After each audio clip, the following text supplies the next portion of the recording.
உலகம் போற்றும் உத்தம தலைவரை தமிழகத்தின் நலன் காக்க மார்ச் 1ஆம் தேதி மதுரை வருகிறார் பிரதமர் மோடிஜி. அவர்களை மனம் குளிர வரவேற்று மகிழ்கிறோம். நாளைய தமிழகம் நமதே. வி ரமேஷ், மாவட்ட பொதுச் செயலாளர், மத்திய சென்னை மேற்கு மாவட்ட பாஜக. No compromise. உங்க சைடுலயும் எங்க சைடுலயும். It's a GT promise. GT Holidays, South India's #1 travel brand. இப்போது புதிய அறிமுகம் ஆச்சி ஹோட்டல் சாம்பார் 50 கிராம் ரூபாய் 20 மட்டுமே.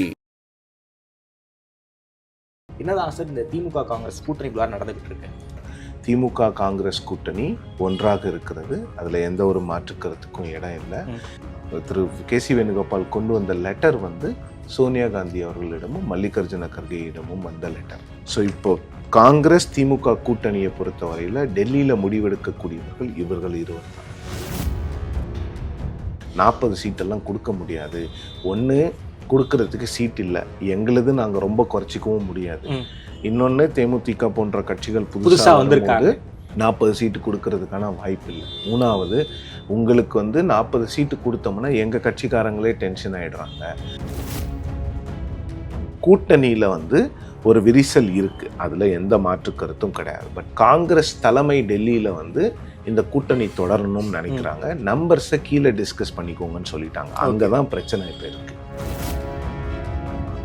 தாவேகாவினுடைய ஐடி விங்கே கூட நிறைய பேர் காங்கிரஸ் வரும்னு நினைக்கிறவங்கெல்லாம் கூட இப்போ போய் பார்த்தீங்கன்னா காங்கிரஸை நம்பாதீங்க, அவங்க நம்மளை வச்சு கேம் ஆடுறாங்க டிஎம்கே கிட்டன்னு அப்படிங்கிற விஷயம் தாவேகாவுக்கு புரிகிற அளவுக்கு காங்கிரஸில் குழப்பம் இருக்கு. ஏன் சார் இப்போ வரைக்கும் திமுக காங்கிரஸை அதிகாரப்பூர்வ பேச்சுவார்த்தைக்கு கூப்பிடாம இருக்காங்க? என்ன சார் பிரச்சனை இருக்கு? அதில் என்ன பிரச்சனை இருக்கு? விசிகாவை கூப்பிடல, தேமுதிகாவை கூப்பிடல, காங்கிரஸையும் கூப்பிடல. டபுள் டிஜிட் நம்பர் வேணும்னு நினைக்கிறவங்க யாரையுமே இன்னும் கூப்பிடல. ராஜ்யசபா கொடுப்பாங்களா சார் காங்கிரஸுக்கு? ஒரு சீட்டு கொடுக்கறதுக்கான வாய்ப்பு இந்த காங்கிரஸ் 2 கேட்குறாங்க. அங்கே தான் கன்டென்ஷன் பாயிண்ட். இந்த மாதிரி 2 கொடுத்தாங்கன்னா 28ல் உங்களுக்கு வாய்ப்பு இல்லாமல் போயிருமே சார். இப்போ நேஷனல் பாலிட்டிக்ஸ் தான் காங்கிரஸ்க்கு முக்கியம். எங்களுக்கு வேணும் இந்த சீட்ஸை நீங்கள் கொடுங்கன்னு காங்கிரஸ் கேட்குறாங்க. இப்போ 2 ராஜ்யசபா சீட்டில் தான் நிற்குது பிரச்சனை. வெளியில் பேசுகிறது அசம்பிளி சீட்ஸாக பேசுகிறாங்க. பட் பிரச்சனை ராஜ்யசபா சீட்ஸு தான் பெரிய பிரச்சனையாக போயிட்டு இருக்கு. விஜய் கிட்ட ரெகக்னிஷன் வாங்குற அளவுக்கு தான் காங்கிரஸ் இருக்கா? காங்கிரஸ் என்ன பண்ணிட்டு இருக்காங்கன்னா, மீண்டும் மீண்டும் விஜய் அவர்கள் வரணும், அவர் வந்தா சவுத் இந்தியாவில் பெருமளவில் எங்களுக்கு ஆதரவு இருக்கும்னு சொல்றது என்னத்தை காமிக்குது? அவங்களுடைய பலவீனத்தை. அவங்க எந்த மாநிலத்திலுமே பலமா இல்லை. அவங்களால கட்சி அவங்களால வளர்க்க முடியாது. பிரபல நடிகர் அவங்களுக்கு வேணும்னா அப்ப கட்சியை எந்த அழகுல வளர்த்துருக்காங்கிறது தெரியுது. விஜய் அவர்களை வைத்து காங்கிரஸ் மற்றவர்களை மிரட்டி கொண்டிருக்கு. விஜய் அவர்கள் ரொம்ப கவனமா இருக்கு. விஜய் அவர்களுக்கே இந்த நேரத்துல காங்கிரஸ் போறது விஜய்க்கே நல்லது இல்லைன்னு நான் சொல்லுவேன். அட் த லாஸ்ட் மினிட் போனா கன்ஃபியூஷன் தான் வரும். விஜய்க்கு இருக்கக்கூடிய மொமெண்டம் இறங்கலாம். ஆதநேயர்களுக்கு அன்பு வணக்கம். இன்று நம்மோடு பெங்களூரு இருந்து வெளிவரும் டெக்கான் ஹெரால்ட் ஆங்கில ஏட்டின் அசிஸ்டன்ட் எடிட்டர் திருமிகு சிவப்பிரியன் வரையிலுள்ளார். வணக்கம் சார். வணக்கம் சார். அதாவது திமுக கூட்டணி பேச்சுவார்த்தை ஆரம்பிச்சிட்டாங்க. அதிகாரப்பூர்வமாக எந்த ஒரு கட்சியும் கையெழுத்து போடல. அஃபீஷியலாகவும் டாக்ஸ் போயிட்டு இருக்கு, அன்அஃபிஷியலாகவும் டாக்ஸ் போயிட்டு இருக்கு. நான் இதை எங்கேருந்து ஆரம்பிக்கணும்னு நினைக்கிறேன்னா, கேசி வேணுகோபால் சிஎம் பார்த்ததுல இருந்து இந்த இன்டர்வியூ நான் ஆரம்பிக்கணும்னு நினைக்கிறேன். கடைசியாக தான் காங்கிரஸ் பேசுவாங்க, கடைசியாக தான் கையெழுத்து போடுவாங்க. அதுவும் ஜெனரல் செக்ரட்டரி அக்ரிமெண்ட் சைன் போடும்போது மட்டும்தான் தமிழ்நாட்டுக்கு பண்ணுவார். அன்அஃபிஷியலாக டாக் நடக்கும்போதே கேசி வேணுகோபால் அவர்களே சிஎம் பார்த்துருக்காரு அப்படின்னா என்னதான் சார் இந்த திமுக காங்கிரஸ் கூட்டணி விழா நடந்துகிட்டு இருக்கு? கேசி வேணுகோபால் முதலமைச்சரை பார்த்தது தமிழ்நாடு அரசியலை விட தேசிய அரசியல் அதில் முக்கியத்துவம் பெற்றது. பேசிக்கலாக அவங்களுக்கு என்னன்னா, காங்கிரஸை பொறுத்த வரைக்கும் இப்போ ராஜ்யசபாவில் அவங்களுக்கு 27 சீட்டு தான் இருக்குது. Congress as a party.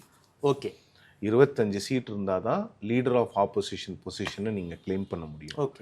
இப்போ பார்த்தீங்கன்னா 27 சீட் இருக்குது. 4 சீட் இப்போ வேக்கண்ட் ஆகுது இந்த வருஷம். -27 -4 போட்டிங்கன்னா 3. காங்கிரஸ் எப்படியாவது ஒரு 3-4 தொகுதிகளில் மற்ற மாநிலங்கள் தெலுங்கானா, சத்தீஸ்கர், ஹிமாச்சல் பிரதேஷில் ஜெயிக்கிறதுக்கான வாய்ப்புகள் இருக்கு. ஸோ அப்போ 27 வந்துடும். அப்படி வரலன்னா தமிழ்நாட்டில் இருந்து 1 அல்லது 2 ராஜ்யசபா சீட் எங்களுக்கு கொடுங்க. கர்கே அவர்கள் மீண்டும் அதே அந்த லீடர் ஆஃப் ஆப்போசிஷன் பொசிஷனில் காங்கிரஸ் இருக்கணும், கர்கே அவர்கள் தொடரணும் அப்படிங்கிறது தான் அந்த மீட்டிங்கினுடைய முக்கியத்துவம் முதல்ல. ரெண்டாவது, அந்த மீட்டிங்கினுடைய இன்னொரு சாரம்சம் என்னன்னு பார்த்தீங்கன்னா, திமுக காங்கிரஸ் கூட்டணி ஒன்றாக இருக்கிறது, அதில் எந்த ஒரு மாற்று கருத்துக்கும் இடம் இல்லை. அந்த லெட்டர் திரு கேசி வேணுகோபால் கொண்டு வந்த லெட்டர் வந்து சோனியா காந்தி அவர்களிடமும் மல்லிகார்ஜுன கர்கேயிடமும் வந்த லெட்டர். ஸோ இப்போ காங்கிரஸ் திமுக கூட்டணியை பொறுத்தவரையில் டெல்லியில் முடிவெடுக்கக்கூடியவர்கள் இவர்கள் இருவர் தான். ஓகே சார், நீங்கள் வந்து டெல்லியில் வந்து திமுக காங்கிரஸ் கூட்டணி உறுதியாக இருக்கணும் அப்படின்னு நினைக்கிறதாக நீங்கள் சொல்றீங்க. காங்கிரஸுடைய ஹைகமாண்டோட எண்ணம் அதுவாக தான் இருக்குது. இதுதான் ஹைகமாண்டோட எண்ணம். ஆனால் கிரீஷ் சோடங்கர் அப்படி பேசி இல்லை, கிரீஷ் சோடங்கருக்கு முன்னால் நான் சொல்கிறேன், தாவேகாவோட போகணுன்னு ஒரு செக்ஷன் வந்து காங்கிரஸில் விரும்புறது உண்மை. ஓகே, அந்த செக்ஷனுக்கு தாவேகாவோட காங்கிரஸ் போகணுங்கிறத விட திமுகவை விட்டு வெளியில் வரணும், அதுதான் அவங்களுக்கு பிரதான நோக்கமாக இருக்குது. திமுகவை விட்டு ஏன் வெளியில் வரணும்னா, நம்ம ஏற்கனவே பேசின விஷயங்கள் தான். 5 வருஷமாக எங்களை மதிக்கலை, கேடர்ஸ்க்கு வந்து மரியாதை கிடையாது, திமுக காரங்களே அதுதான் சொல்கிறாங்க. இருந்தாலும் கூட எங்களுக்கு அந்த மரியாதை வேணும். காங்கிரஸுக்கு வந்து 40 சீட்டு கொடுத்தா தான் நாங்கள் ஒரு 33-34 சீட்டு ஜெயிக்க முடியும். அப்போ தான் ராஜ்யசபா நாங்கள் போய் திமுக கிட்டேயோ இல்லை மற்ற கட்சிக்கிட்டேயோ நிற்க வேண்டாம், நாங்கள் எதுக்கு போய் நிற்கணும். எங்களுக்கு 35 சீட் இருந்தபோது 2006-11 டைமில் நாங்கள் 2-3 பேரை ராஜ்யசபாவுக்கு நாங்களே அனுப்பிச்சோம். ஸோ அப்படி இருக்கும் பொழுது ஏன் வந்து இந்த மாதிரி ஒரு சுச்சுவேஷனில் நாம் இருக்கணும். ஸோ திமுக கிட்ட அதிக சீட்ஸை கேட்டு பெறலாம் அப்படிங்கிறது தான். ஓகே, ஸோ அப்போ அவங்களுக்கு மெயின் வந்து நேஷ்னல் பாலிடிக்ஸ் தான். ராஜ்யசபாங்கிறதே வந்து நேஷ்னல் பாலிடிக்ஸ் விஷயம் தான். இது ஒன்று. பட் அந்த டீம் வந்து என்ன சொல்கிறாங்கன்னா, திமுகவுடைய எலெக்ஷன் இது, ஸோ நீங்கள் என்ன பிளாக்மெயில் டாக்டிக்ஸ் பண்ணாலும் திமுக நமக்கு பயப்படும் காங்கிரஸ்க்கு, ஸோ கேட்டுக்கிட்டே இருங்க, கடைசியில் கொடுத்துருவாங்க அப்படிங்கிறாங்க. ஆனால் திமுக கொடுக்கக்கூடிய இடத்துல திமுக இல்லைன்னு திமுக சொல்கிறாங்க. 40 சீட்டெல்லாம் கொடுக்க முடியாது. ஒன்று, கொடுக்கறதுக்கு சீட் இல்லை, எங்களுது நாங்கள் ரொம்ப குறைச்சிக்கவும் முடியாது. இன்னொன்று, தேமுதிக போன்ற கட்சிகள் புதுசாக வந்திருக்காங்க, 40 சீட்டு கொடுக்கறதுக்கான வாய்ப்பு இல்லை. மூணாவது, உங்களுக்கு வந்து 40 சீட்டு கொடுத்தோம்னா எங்கள் கட்சிக்காரங்களே டென்ஷன் ஆகிடுறாங்க. உங்களுடைய ஸ்ட்ரைக் ரேட் வந்து 2011 63 வாங்கினீங்க, 5 தான் ஜெயிச்சிங்க. 16 41 வாங்கி 8 தான் ஜெயிச்சிங்க அப்படின்னு இவங்க சொல்கிறாங்க திமுகவில். ஆனால் காங்கிரஸ் அதற்கு ஒரு பதில் வச்சுருக்குறாங்க, நீங்கள் கூட தான் அவ்வளோ தொகுதிகள் தோத்தீங்க அப்படின்னு சொல்லிட்டு. இது இப்படி தான் போயிட்டுருக்குது. பட் காங்கிரஸ் தலைமை டெல்லியில் வந்து இந்த கூட்டணி தொடரணும்னு நினைக்கிறாங்க. நம்பர்ஸை கீழே டிஸ்கஸ் பண்ணிக்கோங்கன்னு சொல்லிட்டாங்க. அங்கே தான் பிரச்சனை இப்போ இருக்குது. இப்போ இந்த நம்பர்ஸை முடிவு பண்ணுறது மட்டும்தான் பிரச்சனையாக இருக்குதே தவிர, அந்த நம்பர்ஸ் வந்து ஒத்து வருமா ஒத்து வராதா அப்படிங்கிற டிஸ்கஷன் இருக்குது. கூட்டணியில் வந்து ஒரு விரிசல் இருக்குது, அதில் எந்த மாற்று கருத்தும் கிடையாது. பட் அந்த விரிசல் எண்ணிக்கை அளவில் போயிட்டு அந்த கூட்டணி வந்து எண்ணிக்கையில் தான் முடியுமா அப்படிங்கிற கேள்வி தான் இப்போ எல்லோரும் மனதிலும் இருக்கிறது. ஓகே சார், இதில் இன்னொரு விஷயம், காங்கிரஸினுடைய மூத்த இது 2 பிரிவாக பிரிஞ்சிருக்கு தாமரை. டெல்லியில் எப்படி வந்து கேசி வேணுகோபால் போன்றவர்கள் வந்து புது ஆப்ஷன்ஸை நாம் எக்ஸ்ப்ளோர் பண்ணணும்னு சொல்கிறாங்க. பட் மல்லிகார்ஜுன கர்கே, சோனியா காந்தி போன்ற ஓல்ட் டைமர்ஸ் வந்து இல்லை டிஎம்கேவோட தான் இருக்கணும்னு சொல்கிறாங்க அப்படின்னு அங்கே ஒரு டிவிஷன் இருக்கோ, அதே மாதிரி இங்கேயும் அந்த டிவிஷன் இருக்குது. சீனியர்ஸ் இப்போ எம்எல்ஏவாக இருக்கிறவங்க எல்லாருமே வந்து இல்லை திமுகவை விட்டு போகக்கூடாது, திமுகவோட தான் இருக்கணும், அப்போ தான் நமக்கு ராஜ்யசபாவும் கிடைக்கும், எம்எல்ஏ சீட்ஸும் கிடைக்கும், ஜெயிக்கவும் முடியும். தாவேகாவோட போனால் என்ன கேரண்டி இருக்குது ஜெயிப்போங்க கேட்குறாங்க. இது காங்கிரஸில் இருக்கக்கூடிய ஒப்பீனியன்ஸ், டிஃப்ரெண்ட் ஒப்பீனியன்ஸ். நிறைய காங்கிரஸ் லீடர்ஸ் கிட்ட பேசும்போது சார் பிரச்சனைலாம் இருக்குது, அவங்க ஒவ்வொரு விஷயங்களை பேசிகிட்டு இருக்கிறாங்க. பட் கூட்டணி நிச்சயமாக உடையாது அப்படிங்கிறது காங்கிரஸ் தலைவர்கள் நிறைய பேருடைய நம்பிக்கையாக இருக்கிறது. Okay sir. சார், கூட்டணிக்குள்ளார விரிசல் இருக்குன்னு சொல்றீங்க. நிச்சயமா இருக்கு. அந்த விரிசல் வந்து அதிகமாகி உடஞ்சிடறதுக்கு வாய்ப்பு இல்லையா? இல்லை, உடையறதுக்கான வாய்ப்பும் இருக்கு, நான் இல்லைன்னு சொல்லல. பட் காங்கிரஸ் தலைவர்கள் சொல்றது தானே நான் சொல்றேன். எனக்கு இதுல ஒன்றும் பெரிய வெறுப்பெல்லாம் கிடையாது இல்லை. ஓகே சார், கிரீஷ் சோடங்கர் ஒரு மிக முக்கியமான ஆங்கில ஊடகத்துக்கு ஒரு பேட்டி ஒன்று கொடுத்துருக்காரு. நாங்கள் ஒன்றும் என்ஜிஓ ஒன்றும் நடத்தலை, நாங்கள் கட்சி நடத்துகிறோம், விஜய் கூடவும் நாங்கள் பேசிக்கிட்டு இருக்கோம் அப்படிங்கிற டோனில் அந்த இன்டர்வியூ கொடுத்துருக்காரு. தாவேகா கூட காங்கிரஸ் பேசிக்கிட்டு இருக்காங்களா சார்? கூட்டணி பேச்சுவார்த்தை பேசிக்கிட்டு இருக்காங்களா? சீட் பேசிக்கிட்டு இருக்காங்களா? விஜயோட பேசல, விஜயோட பேசல காங்கிரஸ். வேற யாரோட பேசுகிறாங்கன்னு எனக்கு தெரியாது. ஒன்று. ரெண்டாவது, அவர் என்ஜிஓவா நாங்கள் நடத்துகிறோன்னு கேட்டது இது முதல் முறைலாம் கிடையாது. பல முறை ஜனவரி மாதம் நடந்த ஒரு பத்திரிகையாளர் சந்திப்பிலே கேட்டிருக்கிறாரு. கிரீஷ் சோடங்கர் வந்து அவருடைய இன்டர்வியூஸ்லாம் நீங்கள் படித்து பார்க்கும்போது டைரக்டாக எதுவுமே கிடையாது, எல்லாமே இன்டைரக்ட் மெசேஜ் தான். அதை நீங்கள் இப்படியே இன்டர்பிரேட் பண்ணிக்கலாம், அப்படியே இன்டர்பிரேட் பண்ணிக்கலாம். காங்கிரஸ்லேயே சொல்கிறாங்க அவர் ஏன் இவ்வளோ கன்ஃபியூஸ்டாக பேசுகிறாருன்னே தெரிய மாட்டேங்குது. அந்த இன்டர்வியூலேயே சொல்கிறாருங்க, நாங்கள் திமுகவோட தான் தொடர்பில் இருக்கோங்கிறாரு. தாவேகாவோட பேசுகிறத நீங்கள் இல்லைன்னு சொல்ல மாட்டேங்கிறீங்களேன்ற கேள்விக்கு எல்லா கட்சிகளோடும் பேசுவோம், அதிமுக ஆளு கூட தான் நான் பார்த்தா நேரில் பேசுவேங்கிறாரு. அதை நீங்கள் எப்படி வேணாலும் பொருள் எடுத்துக்கலாம். அவங்க தெளிவாக பேச மாட்டேங்கிறாங்க தாமரை. அதுலேயே ஒரு குழப்பம் இருக்கிறது. அந்த குழப்பம் என்னன்னா, அகில இந்திய தலைமை ஒரு முடிவு எடுத்தாச்சு, இவங்களுக்கு நம்பர்ஸ் இன்னும் டிஸ்கஸ் ஆகலைல்ல. ஸோ நம்பர் இன்னும் ஃபைனலைஸ் ஆகாத போது நம்ம மேக்ஸிமம் நம்ம ப்ரெஷர் கொடுப்போம் டிஎம்கேக்குங்கிற மாதிரி நினைக்கிறேன். இது ப்ரெஷர் டாக்டிக்ஸாக தான் எல்லாருமே பார்க்குறாங்க. ஓகே, நீங்கள் இன்னொன்று பாருங்கள், தாவேகாவினுடைய ஐடி விங்கே கூட நிறைய பேர் வந்து காங்கிரஸ் வரும்னு நினைக்கிறவங்கெல்லாம் கூட இப்போ போய் பார்த்தீங்கன்னா காங்கிரஸை நம்பாதீங்க, அவங்க நம்மளை வச்சு கேம் ஆடுறாங்க டிஎம்கே கிட்டன்னு அப்படிங்கிற விஷயம் தாவேகாவுக்கு புரிகிற அளவுக்கு காங்கிரஸில் குழப்பம் இருக்குது. ஏன் சார் இப்போ வரைக்கும் திமுக காங்கிரஸை வந்து அதிகாரப்பூர்வ பேச்சுவார்த்தைக்கு கூப்பிடாம இருக்காங்க? என்ன சார் பிரச்சனை இருக்குது? அதில் என்ன பிரச்சனை இருக்குது? விசிகாவை கூப்பிடல, தேமுதிகாவை கூப்பிடல, காங்கிரஸையும் கூப்பிடல, அவ்வளோதான். டபுள் டிஜிட் நம்பர் வேணும்னு நினைக்கிறவங்க யாரையுமே இன்னும் கூப்பிடல. ராஜ்யசபா இப்போ இன்னைக்கு February 26 ராஜ்யசபாவுடைய நாமினேஷன் ஆரம்பிச்சு. மார்ச் 5ஆம் தேதி நாமினேஷனுக்கு லாஸ்ட் டே. 5ஆம் தேதிக்குள்ள என்ன முடிவுன்னு தெரிஞ்சிட போகுது. காங்கிரஸ்க்கு கொடுத்தாங்கன்னா அவங்க இருக்கிறாங்கன்னு அர்த்தம், கொடுக்கலன்னா காங்கிரஸ் இருக்க போதில்லைன்னு அர்த்தம். பட் காங்கிரஸ் ராஜ்யசபாவை வேண்டான்னு சொல்லுவாங்களா? நான் ஏற்கனவே விளக்கிட்டேனே. இதில் இன்னொரு விஷயமும் இருக்குதுங்க. இது காங்கிரஸுக்குள் நடக்கின்ற கோஷ்டி பூசல் தான் இப்படி வந்து வெளிப்படையாக ஒரு கூட்டணியில் வந்து இது வந்து ஒரு பெரிய சிக்கலை ஏற்படுத்தி கொண்டு இருக்கிறது. ஓகே, இந்த உட்கட்சி பிரச்சனை கூட்டணி பிரச்சனையா மாறி இருக்கு. உட்கட்சி பிரச்சனை வந்து தமிழ்நாட்டில் இல்லை, அகில இந்திய அளவில் இருக்கக்கூடிய உட்கட்சி பிரச்சனை தான் இப்படி வந்து எக்ஸ்ட்ரோபோலேட் பண்ணி ஒரு அலையன்ஸை வந்து பிரேக்கிங் பாயிண்ட் வரைக்கும் கொண்டு போகிற அளவுக்கு இன்னைக்கு எல்லாரும் பேசிட்டு இருக்கோம்னா அதுக்கு காரணம் காங்கிரஸில் இருக்கக்கூடிய உட்கட்சி பிரச்சனை தான். இதை இல்லைன்னு மறுக்க சொல்லுங்க யாரையாவது. சார் ஓப்பனா உடச்சு கேட்குறேன் சார், செல்வ பெருந்தகையுடைய இடத்துக்கு குறி வைக்கிறாங்களா? செல்வ பெருந்தகை மட்டும் இல்லைங்க, கர்கேக்கு எதிராக நடக்கின்ற விஷயமா கூட நான் இதை பார்க்குறேன். நான் இப்போ தான் சொன்னேன்ல, 25 சீட்டு இருந்தால் தான் நீங்கள் வந்து லீடர் ஆஃப் ஆப்போசிஷன் பொசிஷனை நீங்கள் தக்க வச்சுக்க முடியும். 27 சீட்டு இப்போ இருக்குது. 4 பேர் ரிட்டையர் ஆனாங்கன்னா 23 ஆகும். இன்னொரு 4 பேர் உள்ளே வர்றதுக்கு வாய்ப்பு இருக்குது. பட் இமாச்சல் பிரதேஷ் போன்ற மாநிலங்கள்லாம் கிராஸ் ஓட்டிங் இருந்துச்சுன்னா என்ன பண்ணுவீங்க? ஏற்கனவே கிராஸ் ஓட்டிங்கோட பிக்கஸ்ட் விக்டிம் காங்கிரஸ், பிஜேபி வந்த பிறகு. அதனால தான் அவங்க தமிழ்நாட்டில்னா கிராஸ் ஓட்டிங்லாம் நடக்காது. ஸோ இங்கே ஸ்மூத்தாக ஒருத்தர் இல்லை 2 பேரை கூட்டிகிட்டு போயிடலாம்னு நினைக்கிறாங்க. ஓகே, ராஜ்யசபா கொடுப்பாங்களா சார் காங்கிரஸுக்கு? ஒரு சீட்டு கொடுக்கறதுக்கான வாய்ப்பு. இந்த காங்கிரஸ் 2 கேட்குறாங்க, அங்கே தான் கன்டென்ஷன் பாயிண்ட். ஓகே, அவங்க இந்த முறையே 2 கொடுங்கன்னு கேட்குறாங்க. ஓ, இந்த முறை 2 கொடுத்தாங்கன்னா 28ல் உங்களுக்கு வாய்ப்பு இல்லாமல் போயிருமே சார்? 28ல் வாய்ப்பு இல்லாமல் போட்டு இப்போ எங்களுக்கு வேணும் 2 கொடுங்கன்னு கேட்குறாங்க. ஆனால் 1 கொடுப்பதற்கு திமுக தயாராக இருக்காருக்கு. திமுக தயாராக இருக்கு சார். 1 தேமுதிக, 1 காங்கிரஸ், 2 தான். அதுதான் அங்கே தான் இப்போ பிரச்சனை வருது. ஓகே, பிரச்சனை அங்கே தான் வருகிறது. ஓகே, 2 திமுக எடுத்துப்பாங்க. திமுகவுக்கு 40 லோக்சபா 30 லோக்சபா எம்பிஸ் இருக்காங்க, அவங்களுக்கு ஒன்றும் பிரச்சனை இல்லை. அவங்க கன்வின்ஸ் பண்ணோன்னா அவங்க ஆட்களை அவங்க கன்வின்ஸ் பண்ணிக்கலாம். ஆனால் பிரச்சனை வந்து காங்கிரஸ்க்கு 2 கொடுக்க மாட்டாங்கங்கிறது எனக்கும் தெரியும். பட் காங்கிரஸ் வந்து அந்த ப்ரெஷர் தான் கொடுக்குறாங்க. அதனால தான் சோனியா காந்தி அவர்கள்கிட்ட இருந்து மெசேஜ் வந்திருக்கு.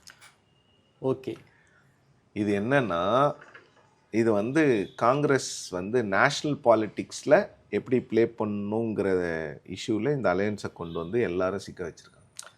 ஓகே, இப்போ நேஷ்னல் பாலிட்டிக்ஸ் தான் காங்கிரஸ்க்கு முக்கியம். எங்களுக்கு வேணும் இந்த சீட்ஸை நீங்கள் கொடுங்கன்னு காங்கிரஸ் கேட்குறாங்க. ஒருவேளை ஹைப்போதெட்டிக்கலி ஸ்பீக்கிங் 2 ராஜ்யசபா கொடுத்துட்டாங்கன்னா 25 சீட்டுக்கு ஒத்துக்கிட்டு கையெழுத்து போடுவாங்க. நான் அதை தான் சார் நான் கேள்வியாக கேட்குறேன். 25 சீட்டுக்கு ஒத்துக்கிட்டு கையெழுத்து போடுவாங்க. இன்க்ரீஸே வேணாம். நான் இந்த இடத்துக்கு தான் வரணும்னு நினைச்சேன். பிரச்சனை என்னன்னா தாமரை, தேசிய கட்சிகளை பொறுத்த வரைக்கும் பாஜகவாக இருந்தாலும் சரி காங்கிரஸாக இருந்தாலும் அவங்களுக்கு டெல்லி மட்டும்தான் முக்கியம். இப்போ பாருங்க, கடந்த 2020 தேர்தலில் எல்முருகன் அவர்கள் வந்து தலைவராக பொறுப்பேற்ற பிறகு அவர் பேசிய பேச்சுகள்லாம் எடுத்து பாருங்களேன். என்ன வீரவசனம் பேசியிருப்பார். 65 சீட்டு அடுத்த ஆட்சி அமைக்கக்கூடிய நிலையை வந்து பாஜக தீர்மானிக்கும். 20 சீட்டுக்கு ஒத்துக்கிட்டு வந்தாங்க. அப்புறம் எப்படி மதிப்பாங்க? காங்கிரஸுக்கு அதே பிரச்சனை தான். ஓகே, போன வருஷம் சொன்னாங்க 21ல் 40 சீட்டுக்கு கம்மி காங்கிரஸ் ஒத்துக்காது சார், வெளியில் போயிடுவோம் சார். என்ன பண்ணுவீங்கன்னா, எங்களுக்கு என்ன சார், வெளில போயிட்டா நாங்கள் 50 வருஷமாக ஆட்சியில் இல்லை, 55 வருஷமாக ஆட்சியில் இல்லாமல் போகிறோம், அவ்வளோதானே. கேஷுவலாக பேசுகிறாங்க காங்கிரஸில். அதனால தான் டிஎம்கே ரொம்ப அமைதி காக்குறாங்க. ஓகே, ஏன்னா they have nothing to lose, but DMK has everything to lose. Okay sir. Sir, ஒருவேளை காங்கிரஸ் கூட்டணியை முறித்து கொண்டு வெளியே போனால் காங்கிரஸுக்கு எந்த ஒரு இழப்பும் கிடையாது, திமுகவுக்கு மிகப்பெரிய காங்கிரஸுக்கு இழப்பு இல்லைன்னு எப்படி சொல்லுவீங்க? எம்எல்ஏஸ் ஜெயிக்காம போகலாம் இல்லை, சார். நேஷனல் லெவலில் திமுக போன்ற ஒரு ரிலையபிள் பார்ட்னர், நீங்கள் பாஜக எதிர்ப்பே நீர்த்து போகுது இல்லை, அப்படின்னா இந்தியா கூட்டணி உடையும்னு சொல்ல வரீங்களா சார்? இந்தியா கூட்டணி உடஞ்சிருங்க. எப்படிங்க நீங்கள் திமுகவுக்கு இங்கே ஆட்சியிலேருந்து நீங்கள் இங்கே இருக்கிற திமுகலேருந்து விலகிட்டு டெல்லியில் மட்டும் எங்களுக்கு சப்போர்ட் பண்ணுங்க, நாங்கள் இங்கே உங்களுக்கு சப்போர்ட் பண்ண மாட்டோம்னு சொன்னால் எந்த அரசியல் கட்சியாவது ஒத்துக்குமா? அதை ஓகே, திமுகன்னு விட்டுருங்க, அதிமுக ஒத்துக்குமா? இல்லை தாவேக்கா ஒத்துக்குமா நாளைக்கு? இப்போ காங்கிரஸ் முடிவு பண்ண வேண்டியது, டெல்லியில் ராஜ்யசபா அதிகமாக வேணுமா, இல்லை வந்து தமிழ்நாட்டில் சீட்ஸ் அதிகமாக வேணுமா? அதுக்கு முடிவு அவங்க தான் சொல்லணும் தாமரை, நம்ம எதுவும் சொல்ல முடியாது. இப்போ 2 ராஜ்யசபா சீட்டில் தான் நிற்குது பிரச்சனை. வெளியில் பேசுறது அசம்பிளி சீட்ஸாக பேசுகிறாங்க, பட் பிரச்சனை ராஜ்யசபா சீட்ஸு தான் பெரிய பிரச்சனையாக போயிட்டு இருக்குது. ஓகே சார், ஒரு ராஜ்யசபா சீட் கொடுக்குறாங்கன்னே வச்சுக்கலாம் சார். இங்கே பொறுத்த வரைக்கும், அசம்பிளியை பொறுத்த வரைக்கும் எத்தனை சீட்ஸுக்கு காங்கிரஸ் ஒத்துப்பாங்க சார்? டிஎம்கே எவ்வளோ ஆஃபர் பண்ணுவதற்கு தயாராக இருக்காங்க? எனக்கு தெரிஞ்சு டிஎம்கே 28க்கு மேலே போக மாட்டாங்க. 28 அதிகம் நினைக்கிறாங்க. 25 வாங்கிக்கோங்க, ரொம்ப புஷ் பண்ணால் 28 கொடுப்பாங்க தாமரை. அதுக்கு மேலே திமுக போகிறதுக்கான வாய்ப்பு இல்லை. ஸோ ராஜ்யசபா சீட்டில் தான் இப்போ பிரச்சனை இருக்குன்னு சொல்லுவீங்க. ராஜ்யசபா 2 கொடுத்துட்டாங்கன்னா 25 வாங்கிடுவாங்க, கழுத்துப்பட்டு போயிடுவாங்க, ஒன்றும் பிரச்சனை கிடையாது. நீங்கள் ஆரம்பிக்கும் போது கரெக்டாக கேட்டீங்க, இந்த எண்டில் தான் ஜெனரல் செக்ரட்டரிஸ் வருவாங்க. பட் இப்போ முதல்ல வந்ததுக்கு காரணம் என்னென்னா, அலையன்ஸ் அந்த மாதிரி ஒரு சுச்சுவேஷனில் இருக்குது. ஓகே, இன்னொன்று பாருங்கள், திமுக தலைமை வந்து காங்கிரஸ் இந்த டீல் பண்ணுறாங்கல்ல, அவங்களோட ஹாப்பியாக இல்லை. கேசி வேணுகோபால் அவர்கள் சந்தித்த ஃபோட்டோ கூட இன்னும் வெளியில் வரல. Close door meeting, TS Singh Deo கூட இருக்கிறாரு. டிஎஸ் சிங் தியோ வந்து ஸ்க்ரீனிங் கமிட்டி சேர்மன் தான். அவர் வேலை எப்போ வருதுன்னா, நீங்கள் தொகுதி என்னன்னு முடிவு பண்ணிவிட்டு கேண்டிடேட் லிஸ்ட் அனுப்பும் போது தான் அவர் வேலை. அவர் ஏன் அன்றைக்கி அங்கே உட்காந்துருக்காரு? அவர் வந்து சோனியா காந்தியோட எமிசரி. காங்கிரஸில் ஓல்டு கார்டுக்கும் நியூ கார்டுக்கும் நடக்கக்கூடிய பிரச்சனை தான் தாமரை. கேசி வேணுகோபால் நியூ கார்டை சேர்ந்தவர், டிஎஸ் சிங் தியோ ஓல்டு கார்டோடைய ரெப்ரசன்டேட்டிவ். அப்படி தான் நீங்கள் அதை பார்க்கணும். செல்வ பெருந்தகை அவர்களும் அன்னைக்கு முதலமைச்சரை சந்திக்கல, கிரீஷ் சோடங்கரும் முதலமைச்சரை சந்திக்கல. கிரீஷ் சோடங்கர் கனிமொழியை போய் பார்த்தாரு. கனிமொழியை பார்க்க சொன்னாங்க, போய் பார்த்தார். ஏன் சார் கனிமொழியை பார்க்கணும்? அவங்க தான் டீல் பண்ணுறாங்க, அவங்க தான் காங்கிரஸோட இன்ஃபார்மல் டாக்ஸ் பண்ணிகிட்டு இருக்காங்க. ஓகே, இப்போ அசம்பிளியை அவங்க டீல் பண்ணுறாங்க, நேஷ்னல் லெவல் ராஜ்யசபாவை சிஎம்ஏ டைரக்டாக டீல் பண்ணுறாங்க. அப்படி தான் இப்போ பிரிச்சுக்கிட்டு இருக்காங்க. ஓகே, ஸோ அசம்பிளி வந்து கனிமொழி காங்கிரஸ் டீல் பண்ணுறாங்க, அவங்க தான் டீல் பண்ணுறாங்க, அவங்க தான் டீல் பண்ணுறாங்க.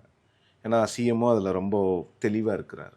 ஓகே, காங்கிரஸை ஹேண்டில் பண்ணுறது ரொம்ப பக்குவமாக அமைதியாக பொறுமையாக ஹேண்டில் பண்ணுற ஒரு ஆள் தான் காங்கிரஸ் ஹேண்டில் பண்ணணும். டிஆர் பாலு, துரைமுருகன் போன்ற நபர்களை கொடுத்தா என்ன நடக்கும்னு தெரியும் அவங்களுக்கு. பெயர்கள் வேண்டாம், பட் யாராக இருந்தாலும் அவங்கவுங்க கட்சிக்கு பேசுவாங்க, அவங்கவுங்களுக்குன்னு ஒரு ஆட்டிடியூட் இருக்குது தாமரை. நீங்கள் காங்கிரஸில் அரகண்ட் லீடர்ஸே கிடையாதா? இருக்காங்க, அரகண்ட் லீடர்ஸே கிடையாதா? அவங்க வந்து இது வரைக்கும் வந்து ரீஜனல் பார்ட்டிஸை காங்கிரஸ் வந்து அவமானப்படுத்தினதே கிடையாது, அசிங்கப்படுத்தினதே கிடையாதா? இது வரைக்கும் தமிழ்நாட்டில் இருக்கக்கூடிய, தமிழ்நாடு மட்டும் இல்லை இந்தியாவில் இருக்கக்கூடிய தேர்ந்தெடுக்கப்பட்ட ஆட்சிகளை அதிகமாக கலைத்தது யார்? காங்கிரஸ், பாஜகவா? அப்புறம் அரகண்ட் லீடர்ஸ் எல்லா கட்சியிலையும் இருக்காங்க. அவங்க கட்சிக்குன்னு வரும்போது பார்கெனிங் அதிகமாக தான் இருக்குது. இப்போ நீங்களும் அதிகமாக பார்கெனிங் பண்ணுறீங்கன்னு திமுகவில் நினைக்கிறாங்க. ஆனால் உங்களுக்கு அது நியாயமாகப்படுதில்ல, ஒவ்வொருத்தருக்கும் ஒரு விஷயம். ஓகே சார், கனிமொழி அவர்களை கிட்ட காங்கிரஸ் விஷயத்தை கொடுத்துருக்கிறது வந்து அவங்க சாஃப்டாக டீல் பண்ணுவாங்க. ஓகே சார், காங்கிரஸை சாஃப்டாக தான் டீல் பண்ணணும் அப்படிங்கிறது தான் திமுகவினுடைய எண்ணம். நீங்கள் வேற யாருக்கிட்டேனா கொடுத்தீங்கன்னா அது பிரேக்கிங் பாயிண்ட்டுக்கு போயிடும். கிரீஷ் சோடங்கர் சமீபத்தில் அவரை கொடுக்கக்கூடிய ஸ்டேட்மெண்ட் வந்து திமுக தலைமையை ரொம்ப நெடுலுக்குள்ளாக்கும் வகையில் தான் பேசிக்கிட்டே இருக்காரு. சிஎம் வந்து ஆட்சியில் பங்கு அதிகாரத்தில் பங்கு ஒத்து வராதுன்னு சொன்ன பிறகும் அதில் காங்கிரஸ்னும் உறுதியாக இருக்காங்க. உறுதியாக இருக்குன்னு அங்கே தான் கன்ஃபியூஸ் பண்ணுறாரு அவர். நியூஸ் மினிட்டுக்கு ஷபீர் அகமதுக்கு கொடுத்த பேட்டியில் ஷபீர் கேட்குறார் தெளிவாக, பவர் ஷேரிங்னா என்னன்னு சொல்லுங்க, 2 நாள் ஆகும் எக்ஸ்பிளைன் பண்ணுறதுக்குங்கிறாரு. இது ஒரு பதிலா சொல்லுங்க? அவ்வளோ பெரிய காம்ப்ளிகேட்டடான ராக்கெட் சயின்ஸாக அது பவர் ஷேரிங் அப்படிங்கிறது 2 நாள் உட்காந்து எக்ஸ்பிளைன் பண்ணுறதுக்கு? இது என்னங்க இது? காங்கிரஸ்க்கு ஒரு 20% ஓட்டு இருக்குன்னு 1989 இருந்துச்சு. ஒருவேளை அதை சொல்கிறாரோ எனக்கு தெரியல. இது எனக்கு பதில் சொல்ல தெரியல தாமரை. நான் என்ன சொல்ல முடியும்? ப்ரூவன் ஓட் ஸ்ட்ரென்த் வந்து 4.5% 2014 தெரியுது. அதன் பிறகு வந்து குறைஞ்சிருக்குன்னு காங்கிரஸ்காரங்களே சொல்கிறாங்க. காங்கிரஸ் கட்சிக்கு அவர் வந்து தமிழ்நாடு காங்கிரஸாக அவர் பார்க்க ஆரம்பிச்சது கடந்த ஒரு 8 மாதமாக தான். அவருக்கு 20% இருக்குன்னு அவர் சொன்னார்னா நான் என்ன அதுக்கு பதில் சொல்ல முடியும்? காங்கிரஸ் வந்து டிஎம்கே அலையன்ஸ்க்கு கொண்டு வர ஓட்ஸ் வேணா ஒரு 7-8% இருக்கலாம், நான் ஒத்துக்கிறேன். ராகுல் காந்தியோட இமேஜ், இவங்களோட செக்குலர் இமேஜ், காங்கிரஸ் திமுக கூட்டணியில் இருக்கிறதுனால மைனாரிட்டிஸ் காங்கிரஸையும் டிஎம்கேவையும் ட்ரஸ்ட் பண்ணுறது, இது போன்ற மல்டிப்ளைங் ஃபேக்டர்ஸ்னால காங்கிரஸ் வந்து ஒரு 8-10% ஓட்டை அவங்க 4.5 சேர்த்து ஒரு 10%, டோட்டலாக ஒரு 10% ஓட்டை அந்த அலையன்ஸ்க்கு கொண்டு வரலாம். நான் இல்லைன்னு சொல்ல, பட் எங்களுக்கே 20% ஓட்டு இருக்கு. அதுவும் இல்லாமல் தாவேக்கா எங்களை ரெகக்னைஸ் பண்ணுதுங்கிறது வந்து அதுக்கு எனக்கு ஒரே எக்ஸாம்பிள் தான் இருக்குது. என்ன எக்ஸாம்பிள் சார்? திரு எடப்பாடி பழனிசாமி அவர்கள் அதிமுகவினுடைய பொதுச் செயலாளர், தாவேக்கா மாநாடு விக்கிரவாண்டியில் நடந்தபோது விஜய் அவர்கள் ஏன் வந்து அதிமுகவை எதிர்த்து பேசவில்லை அப்படின்னு ஒரு கேள்வி கேட்குறாங்க. அவருக்கு அது பதில் சொல்கிறாரு, அப்போ அதிமுக நல்லா ஆட்சி பண்ணியிருக்கிறோம் போல், அதனால தான் வந்து விஜய் வந்து எங்களை எதுவும் சொல்லலைன்னு 1.5 வருஷம் கழித்து விஜய் அவர்களை திட்டிக் கொண்டிருக்கிறார்கள் அதிமுகவினர். அங்கே மிஸ்டேக் பண்ணாங்கல்ல ஏடிஎம்கே, விஜய் நம்மளை அட்டாக் பண்ண மாட்டாருன்னு, அந்த மிஸ்டேக்கை தான் இன்றைக்கி காங்கிரஸ் பண்ணிக்கிட்டு இருக்கிறாங்க. ஒரு நியூ ஃபோர்ஸு தங்களை வந்து ரெகக்னைஸ் பண்ணுதுன்னு அவங்க சொல்ல வைக்குதுன்னா அப்போ அதுக்கு என்ன பதில் சொல்கிறதுன்னு தெரியல. அப்போ விஜய் கிட்ட ரெகக்னிஷன் வாங்குற அளவுக்கு தான் காங்கிரஸ் இருக்கா? புதுசாக வர்ற ஃபோர்ஸஸ் காங்கிரஸ் என்ன பண்ணிக்கிட்டு இருக்காங்கன்னா, மீண்டும் மீண்டும் விஜய் அவர்கள் வரணும், அவர் வந்தால் சவுத் இந்தியாவில் பெருமளவில் எங்களுக்கு ஆதரவு இருக்கும், இது என்னது கர்நாடகாவில் இருக்கும், கேரளாவில் இருக்கும், ஆந்திராவில் இருக்கும்னு சொல்றது என்னத்தை காமிக்குது? அவங்களுடைய பலவீனத்தை. அவங்க எந்த மாநிலத்திலுமே பலமா இல்லை. அவங்களால வந்து கட்சி அவங்களால வளர்க்க முடியாது. ஒரு பக்கத்து மாநிலத்திலிருந்து வரக்கூடிய ஒரு பிரபல நடிகர் அவங்களுக்கு வேணும்னா அப்போ கட்சியை எந்த அழகில் வளர்த்துருக்காங்கங்கிறது தெரியுது இல்லை? அதை கேட்கவே கூடாதா யாரும்? ஏங்க கேரளாவில் 75 வருஷமாக 5 வருஷத்துக்கு ஒரு முறை மாறி மாறி வந்துட்டு இருக்க இடத்துல எங்களுக்கு விஜய் அவர்கள் வேணும்னு சொன்னால் என்னங்க? அப்படி வேணும்னா இந்நேரம் விஜய் அவர்களோட நீங்கள் கூட்டணி போயிருக்கிறேன். நான் ரொம்ப நாளாக சொல்லிட்டு இருக்கேன், விஜய் அவர்களை வைத்து காங்கிரஸ் மற்றவர்களை மிரட்டி கொண்டு இருக்கிறது. நான் ரொம்ப நாளாக இது சொல்லிகிட்டே இருக்கிறேன். ஓகே, விஜய் அவர்கள் ரொம்ப கவனமாக இருக்கணும். அப்படிதாங்க நடக்குது. இப்போ பாருங்க, நீங்க கூட்டணி விட்டு போனோம்னா போயிடலாமே. ஆனால் மிரட்டிக்கிட்டு தான் இருக்காங்க திமுகவை. ஏன் போக மாட்டேங்கிறாங்க? ஏங்க அங்கே போனால் ஒன்றும் இல்லைன்றது தெரியும் தாமரை. ஏன்னா நான் ஒன்றும் இல்லைன்னா 20% 25%க்கு போகலாம் காங்கிரஸ் போச்சுன்னா. விஜய் அவர்களுக்கே வந்து இந்த நேரத்தில் காங்கிரஸ் போகிறது வந்து விஜய்க்கே நல்லது இல்லைன்னு நான் சொல்லுவேன். அட் த லாஸ்ட் மினிட் போனால் கன்ஃபியூஷன் தான் வரும் தாமரை. விஜய்க்கு இருக்கக்கூடிய மொமெண்டம் இறங்கலாம். நீங்கள் 6 மாதத்துக்கு முன்னால் விஜய் அவர்களும் அந்த கரூருக்கு பிறகு ராகுல் காந்தி பேசினார்ல, அப்போவே ராகுல் காந்தி வந்து நாங்கள் திமுகவிலேருந்து விலகிட்டோம், டிவிகேவோட போகிறோன்னு சொல்லியிருந்தா ஒரு மொமெண்டம் வந்திருக்கும். இப்போ எலெக்ஷனுக்கு 20 நாள் 30 நாள் முன்னால் நீங்கள் போனீங்கன்னா தலையும் புரியாது காலும் புரியாது. இது தாவேக்கால இருக்கிறவங்களுக்கு புரியும். சார், இப்படிப்பட்ட டாக்ஸ் வருது. இது வந்து எப்போவுமே தாமரை, இப்போ காங்கிரஸ் வந்து திமுக விட்டு விலகிட்டு அதிமுகவுக்கு போகிறாங்கன்னா அது வேற. ஏன்னா அதிமுகவினுடைய ஸ்ட்ரக்சர் வேற. ஆமாம், அவங்களால வந்து ஒரு 10-15 நாளில் ஒரு மொமெண்டத்தை கிரியேட் பண்ண முடியும். தாவேக்காவுக்கு இருக்கக்கூடிய ஒரே ட்ரம்ப் கார்டு திரு விஜய் அவர்கள் மட்டும்தான். அவங்களுக்கு வந்து கீழே ஸ்ட்ரக்சர் இல்லை. அவங்க சொல்கிறாங்க ஆனால் இல்லை. இந்த ஸ்ட்ரக்சர் இருக்கணும். Okay sir. அந்த ஸ்ட்ரக்சர் எதுக்குன்னா ஒரு பொதுக்கூட்டம் நடத்துறதுக்கு ஸ்ட்ரக்சர் இருக்கணும். காங்கிரஸில் இப்போ ஒரு விஷயம் நடந்துட்டு இருக்குது. ராகுல் காந்தி அவர்கள் 5ஆம் தேதி தமிழ்நாட்டுக்கு வர்றதா டேட் கொடுத்துருக்காரு. ஓகே, கேன்சல் பண்ண போகிறாங்க தெரியுமா? ஏன்னு சொல்லுங்கள். என் டிஎம்கே மீட்டிங் இதுக்கு வர இல்லைங்க, 9th இல்லை, 5ஆம் தேதி மீட்டிங்கில் அவர் டேட்டு இப்போ தான் கொடுத்துருக்குறாரு. அதுக்கு முன்னவே இண்டிகேஷன் கொடுத்துருப்பாரு, அப்ளை பண்ணல. எஸ்ஓபி இருக்குல்ல, ஆமா. நீங்க அப்ளை பண்ணணும்ல, அப்ளையே பண்ணலங்க ஒரு கட்சி. ஸோ தமிழ்நாடு காங்கிரஸ் ராகுல் காந்தி வர ஒரு மீட்டிங் ஒன்று நடத்த ட்ரை பண்றாங்க, இன்னும் அப்ளை பண்ணல. ஓ 10 நாளைக்கு முன்னால் அப்ளை பண்ணோம்ல, எப்போ அப்ளை பண்ணுவீங்க? அப்ளையே பண்ணல, எதுக்கும் தயாரா இல்லை. நேற்று ஒரு மீட்டிங் நடந்தது புதன்கிழமை. அந்த மீட்டிங்கில் முக்கிய தலைவர்கள்லாம் கேட்டிருக்கிறாங்க, மீட்டிங் நடத்துறதெல்லாம் சரிங்க, என்ன ஸ்டாண்ட் எடுக்க போறீங்க, என்ன பேச போறீங்க மீட்டிங்கில், அதுக்கு முதல்ல பதில் சொல்லுங்க. திமுகவை பாராட்டி பேச போறீங்களா, திமுகவை திட்டி பேச போறீங்களா? அலையன்ஸ் ஸ்டாண்டே எடுக்காம எலெக்ஷனுக்கு ஒரு வாரம் 10 நாளைக்கு முன்னால நீங்க ஒரு கூட்டம் போட்டீங்கன்னா காங்கிரஸ் மாநாடுன்னு, என்ன ஸ்டாண்ட் எடுக்க போறீங்க அப்படின்னு முக்கிய தலைவர்கள் கேட்டிருக்கிறாங்க நேற்று மீட்டிங்ல.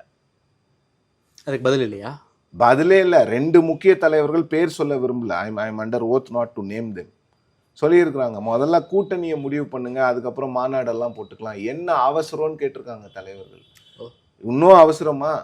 எலெக்ஷனுக்கு 10 நாளைக்கு முன்னாலே எப்படிங்க நீங்க கூட்டிட்டு வருவீங்க? இந்த மீட்டிங்கை ஜனவரியில போடுவீங்களா, டிசம்பர்ல போடுவீங்களா, உட்காந்து மார்ச்ல போடுறீங்களேன்னு கேட்டிருக்காங்க. அப்ளை பண்ணல, அந்த கூட்டம் தள்ளி போக போகுது. என்ன சொல்லியிருக்காங்கன்னா 1 லட்சம் பேரை திரட்டணுமா. 1 லட்சம் பேரை எப்படி திரட்டுவாங்க 4 நாள்லன்னு அந்த கூட்டத்திலே கேட்டிருக்கிறாங்க. நம்மளால திரட்ட முடியுமா 1 லட்சம் பேரை 4 நாள்ல முடியுமா? பர்மிஷன் அப்ளை பண்ணல. காங்கிரஸ்ல என்ன சொல்றாங்கன்னா, ஒரு டென்டேட்டிவ் டேட் கொடுத்துருப்பார்ல, நீங்க போய் பர்மிஷன் அப்ளை பண்ணியிருந்தீங்கன்னா இந்நேரம் திமுகவும் பர்மிஷன் கொடுத்துருக்கோம். நீங்க அவர் ஃபைனல் டேட் வரைக்கும் வெயிட் பண்ணிட்டு, உங்களுக்கு தெரியும் இல்லை தமிழ்நாட்டில் இந்த மாதிரி எஸ்ஓபி புதுசாக வந்திருக்குன்னு சொல்லிட்டு. இன்னொரு விஷயம் சொல்கிறேன், தமிழ்நாடு காங்கிரஸ் கமிட்டிக்கு ராகுல் அவர்கள் 5ஆம் தேதி வருவது பிடிக்கவில்லை. ஏன்? அவர் எலெக்ஷன் ரொம்ப முன்னால் வராரு. 5ஆம் தேதி வந்தால் என்ன ஆகும்னா, நீங்கள் என்ன பேசுவீங்க? அலையன்ஸ் ஃபிக்ஸ் ஆயிட்டா ஓகே தாமரை, வரலன்னா என்ன ஆகும்? ஸோ 5ஆம் தேதிக்குள்ள இந்த திமுக காங்கிரஸ் கூட்டணி உறுதியாவதில் சிக்கல் இருக்குன்னு சொல்ல வரீங்களா சார்?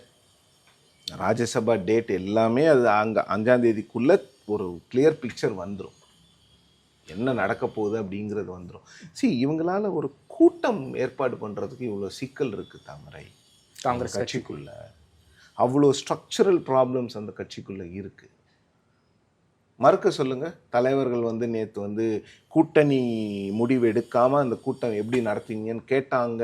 கேட்கலங்கிறது யாரையாவது சொல்ல சொல்லுங்க. தகவலோடு தான் பேசுகிறேன். 5 தலைவர்கள்கிட்ட பேசி 5 பேரும் ஒரே மாதிரி சொன்னதுனால தான் இந்த மேடை இதில் இன்டர்வியூவில் நான் இதை பேசுகிறேன், இல்லை நான் பேச மாட்டேன். இவ்வளவு பெரிய காரசார விவாதம் நடந்திருக்கிறது நேற்று. சார், கிரீஷோடங்கர் இப்படி பேசிக்கிட்டு இருக்காரு, தலைமை ஏன் அவரை கண்ட்ரோல் பண்ணாமல் இருக்காங்க? அதாவது வெளியில் ஜேர்னலிஸ்ட் நாம எப்படி புரிஞ்சுக்கணும் அப்படின்னா, தலைமையோட ஒப்புதல் பேர்ல தான் இப்படி பேசிக்கிட்டு இருக்காங்க. தலைமையோட ஒப்புதல் பேர்ல இருக்கலாம், இல்லைன்னா யாரும் சொல்ல. ராகுல் காந்தி தலைமையும் நூல் விட்டு பார்க்குற மாதிரி தான் தெரியுது. இன்னொன்று, காங்கிரஸ் கட்சியை பொறுத்த வரைக்கும் ஆக்ஷன்லாம் அவ்வளோ சீக்கிரம்லாம் எடுக்க மாட்டாங்க. அந்த கட்சியில் தினமும் பாஜகவை பாராட்டி பேசுகிற சசி தரூர் மேலேயே இன்னும் ஆக்ஷன் எடுக்கல. இதெல்லாம் ரீசனுங்க, அந்த கட்சி ஏன் தேய்ந்து கொண்டே போகிறது அப்படிங்கிறதுக்கு இதெல்லாம் காரணங்கள். கிரீஷ் சோடங்கர் மேலே ஆக்ஷன் எடுங்கன்னு நான் சொல்ல, அது சொல்கிறதுக்கு எனக்கு எந்த ஒரு அதிகாரமோ இல்லை இதுவோ கிடையாது. பட் நீங்கள் கேட்டதுனால நான் சொல்கிறேன், கட்சியில் ஸ்ட்ரக்சர் இல்லைங்கிறது தான் இப்போ பிரச்சனை. ஓகே, நீங்கள் ஸ்ட்ரக்சரை எப்போ உருவாக்குவீங்க? எலெக்ஷனுக்கு 2 மாதம் முன்னாலே உருவாக்குவீங்க. 2024 ஏப்ரல் 12 என்னமோ ராகுல் காந்தி அவர்கள் தமிழ்நாட்டுக்கு வந்துட்டு போனார். அதன் பிறகு இன்னும் வரலங்க அவர் ஒரு அரசியல் விழாவுக்கு. நீல்கிரிஸ்க்கு ஒரு நாள் வந்தார், அதுக்கப்புறம் ஒரு அரசியல் விழாவிற்கு இன்னும் வரவில்லை. தமிழ்நாடு 40 சீட்டு கொடுத்துச்சு இந்தியா பிளாக். இதுலேருந்தே புரிஞ்சுப்பீங்க பதில்கள். சார், என்னுடைய கடைசி கேள்வி, 5ஆம் தேதிக்குள்ள இந்த கூட்டணி முடிவுகள் இறுதி ஆயிடுமா சார்? இறுதி ஆயிடும்னு காங்கிரஸ் தலைவர்கள் நம்புறாங்க. நம்ம என்ன ஜோசியமா சொல்ல முடியும்? முடிவு ஆயிடும்னு காங்கிரஸ் தலைவர்கள் நம்புறாங்க. இப்படியோ அப்படியோ, அப்படிங்கிறது பெருசாக யாரும் பேச மாட்டேங்கிறாங்க. ஓகே, பட் அவங்களும் ஒரு சில விஷயங்களை சொல்கிறாங்க. தாமரை, இதில் விஜய் அவர்களுக்கு பெஸ்ட் ஆப்ஷன் இந்த எலெக்ஷன், நான் 8 மாதமாக சொல்லிட்டு இருக்கிறது தான், இந்த எலெக்ஷனை பொறுத்த வரைக்கும் அவர் தனியாக தான் நிற்கணும். இண்டிவிஜுவல் ஸ்ட்ரென்த் அவர் என்னன்னு காமிக்க வேண்டிய எலெக்ஷன் இது. பட் காங்கிரஸோட அவர் கூட்டணிக்கு போகணுன்னு விரும்பி காங்கிரஸ் வந்துச்சுன்னா நாம் எதுவும் சொல்ல முடியாது. பட் அந்த அலையன்ஸ் எப்படி இருக்குங்கிறதையும் பார்க்கணும். ஏன்னா டைம் இல்லை, அதுதான் பிரச்சனை. நீங்கள் சொல்லலாம் ராகுல் காந்தி அழைச்சிட்டு வருவாங்கன்னு. ராகுல் காந்தி அஸ்ஸாமுக்கு போவாரா, கேரளாவுக்கு போவாரா, வெஸ்ட் பெங்காலுக்கு போவாரா, இல்லை எப்பவும் தமிழ்நாட்டிலே இருப்பாரா? எது முக்கியம் அவங்களுக்கு? அவங்க ஆட்சி வரப்போகிறது கேரளாலையும் அஸ்ஸாம்லேயும். அதுதான் ரொம்ப முக்கியமாக இருக்கும். பார்க்கலாம் என்ன நடக்குதுன்னு. பட் காங்கிரஸ் தலைவர்கள் சொல்கிறது வந்து செட்டில் ஆகிடும் அப்படிங்கிறாங்க. அது என்னங்கிறத நம்ம பொறுத்து இருந்து தான் பார்க்கணும். பட் டிஃப்ரென்சஸ் இருக்குது, கட்சிக்குள்ளே ஒரு பிளவு இருக்குது. இந்த பிளவு இல்லைன்னுலாம் சொல்ல முடியாது. ரொம்ப நன்றி சிவபிரியன் சார். அதாவது காங்கிரஸ் திமுக கூட்டணிக்குள்ளார என்ன பிரச்சனை இருக்குது, குறிப்பாக காங்கிரஸ் ஹைகமாண்டில் என்ன முடிவு எடுத்திருக்காங்க, உள்ளுக்குள்ளே இருக்கக்கூடிய பிரச்சனையை பற்றி ரொம்ப விரிவாக பேசியிருக்கீங்க. ஒரு புதிய பார்வையை கொடுத்துருக்கீங்க.